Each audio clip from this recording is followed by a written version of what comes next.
Hello everyone, good evening to all and welcome to all Narayana institute. जो friends, आज की class में हम लोग समझने वाले हैं अपने use of behind, around, inside और आउटसाइड को। जहाँ फ्रेंड्स इन चार प्रीपोजिशंस को बहुत ही डिटेल आज के इस वीडियो में समझने वाले हैं, जहाँ पर मैंने इन दो प्रीपोजिशंस को नोट डाउन कर लिया है। आइए समझते हैं इसे। यहाँ पर देखिए बिहाइंड और अराउंड।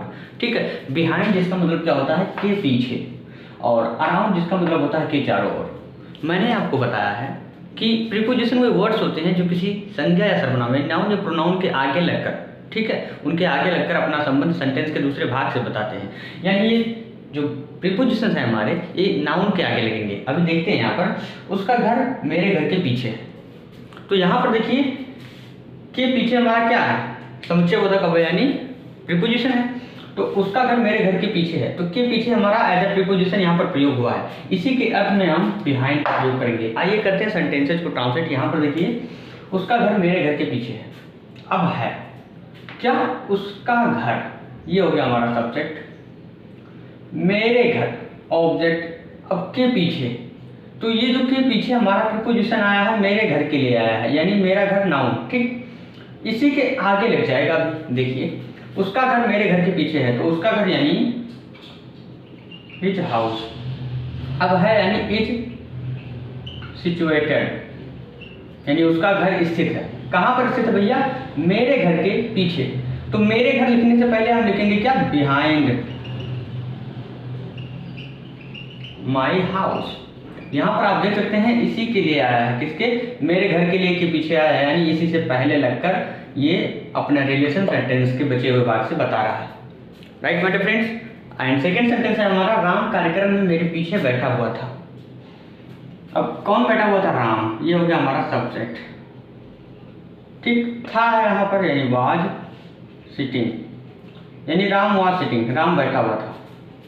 ठीक है, अब कहाँ बैठा हुआ था?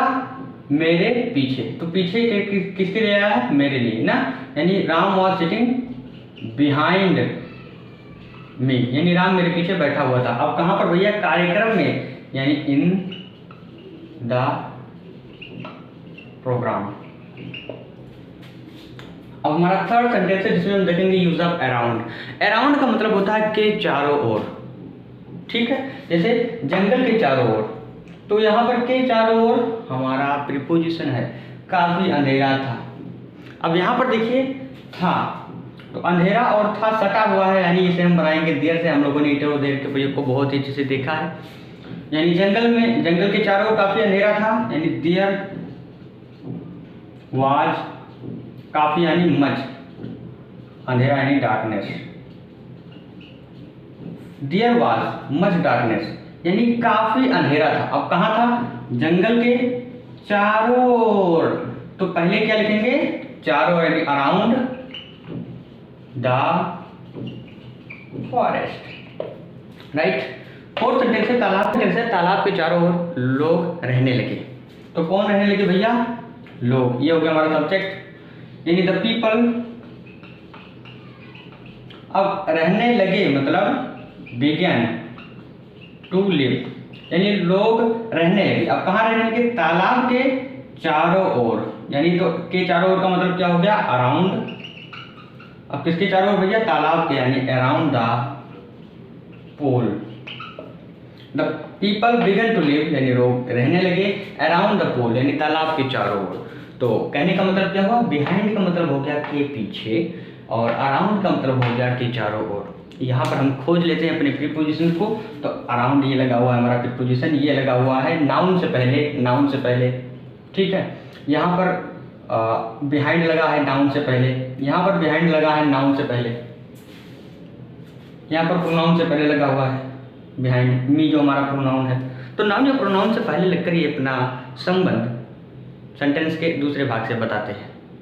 ठीक है दोस्तों, अब आइए देख लेते हैं अपने बचे हुए प्रीपोजिशन कौन कौन से, इनसाइड और आउटसाइड का प्रयोग बहुत ही डिटेल्ड। आइए समझते हैं। डिफरेंस हमारे थर्ड और फोर्थ प्रीपोजिशन है, इनसाइड और आउटसाइड। इनसाइड का मतलब होता है के अंदर, या फिर कभी कभी लगा रहता है के भीतर। तो के अंदर या के भीतर अगर लगा रहे तो आपको इनसाइड का प्रयोग करना है उसके स्थान पर, और के बाहर अगर लगा रहे तो आउटसाइड का प्रयोग करना है। यहाँ पर देखते हैं सेंटेंसेस हमारे दिए हुए हैं। इस कमरे के अंदर कुछ लोग बातें कर रहे हैं, तो के अंदर, इसके लिए इनसाइड का प्रयोग। अध्यापक कक्षा के भीतर प्रवेश कर चुके हैं, तो के भीतर लगा है, यानी इसके लिए इनसाइड का प्रयोग। घर के बाहर मूसलाधार वर्षा हो रही है, तो के बाहर लगा है यानी आउटसाइड का प्रयोग करेंगे। तुम इस कमरे के बाहर नहीं जा सकते थे, यानी के बाहर लगा है तो आउटसाइड का प्रयोग करेंगे। ऑलराइट, तो इनसाइड के अंदर या के भीतर, आउटसाइड के बाहर। आइए करते हैं सेंटेंसेस को हम लोग ट्रांसलेट। पहला सेंटेंस है हमारा, इस कमरे के अंदर कुछ लोग बातें कर रहे हैं। तो कर रहे हैं यानी हमारा प्रेजेंट कंटीन्यूअस टेंस। कौन कर रहे हैं? कुछ लोग, यानी सम पीपल। ठीक, अब आर टॉकिंग, तो कुछ लोग बातें कर रहे हैं। कहाँ कर रहे हैं भैया? इस कमरे के अंदर। ठीक, तो के अंदर यानी inside this room. Second sentence है हमारा, अध्यापक कक्षा के भीतर प्रवेश कर चुके हैं। तो चुके हैं हमारा प्रेजेंट परफेक्ट टेंस। कौन? अध्यापक यानी द टीचर हैव इंटर्ड। ठीक, अब कक्षा के भीतर यानी the teacher have entered inside the class. घर के बाहर मूसलाधार वर्षा हो रही है। तो हो रही है हमारा प्रेजेंट कंटीन्यूअस टेंस है, और समय मौसम दिन महीना का बाद होता है, तो सब्जेक्ट के रूप में इट का प्रयोग करेंगे, यानी मूसलाधार वर्षा हो रही है यानी इट इज रेनिंग हैविली। ठीक, मूसलाधार वर्षा हो रही है। अब कहाँ हो रही है भैया? घर के बाहर यानी आउटसाइड द हाउस। ठीक है, लास्ट सेंटेंस है हमारा। यहाँ पर देखिए, तुम इस कमरे के बाहर नहीं जा सकते थे। तो सकते थे के लिए अपन लोग कुड का प्रयोग करेंगे, जो कि हमारा मॉडल वर्ब है। कौन? तुम, यानी यू कुड। अब नहीं है यानी नॉट का प्रयोग करेंगे, यू कुड नॉट गो। तुम नहीं जा सकते थे। कहाँ नहीं जा सकते थे भैया? इस कमरे के बाहर यानी आउटसाइड। ठीक, इस कमरे के यानी you could not go outside. अब इस कमरे यानी this room, outside this room. Clear?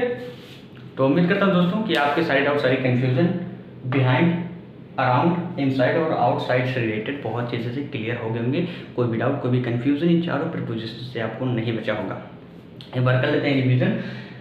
के पीछे अगर रहे तो बिहाइंड का प्रयोग, के चारों ओर लगा रहे तो अराउंड का प्रयोग, और के अंदर या के भीतर लगा रहे तो इनसाइड का प्रयोग, और के बाहर लगा रहे तो आउटसाइड का प्रयोग। ठीक है, कोई चीज़ किसी चीज़ के बाहर, कोई चीज़ किसी चीज़ के अंदर।